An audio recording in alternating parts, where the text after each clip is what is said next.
সাধারণ মানুষ যে একটা কর্মসূচির সঙ্গে একাত্মবোধ করে ফেলল প্রথম আনুষ্ঠানিক কর্মসূচিতেই, সরকারের ওখানে আতঙ্ক তৈরি হয়েছে যে তার মানে আওয়ামী লীগের যে দাবি ইউনূস সরকারের পতন, তার মানে অধিকাংশ সাধারণ মানুষ সেটা চাইছে।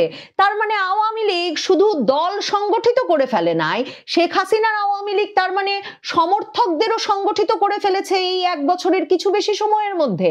তার মানে আওয়ামী লীগের যে নেতা কর্মী সমর্থক তাদেরকে বাদ রেখে নির্বাচনের দিকে যাওয়া হচ্ছে, সেই নির্বাচন পর্যন্ত পুরো সময় তার মানে আওয়ামী লীগ এমন ব্যতিব্যস্ত রাখবে, মানে সর্বশক্তি দিয়ে আইন শৃঙ্খলা রক্ষাকারী বাহিনী নিয়োজিত রাখতে হবে। এই জামায়াতে ইসলামী, এই ছাত্র শিবির ব্যাট স্টাম্প নিয়ে রাস্তায় রাস্তায় কতদিন থাকবে, আর কি ভাঙবে, কতবার তারা পোড়া ভবনে গিয়ে আবার কার্টন জ্বালিয়ে, কাঠ জ্বালিয়ে, আগুন জ্বালিয়ে আনন্দ করবে। মানে এগুলোরও তো একটা শেষ আছে।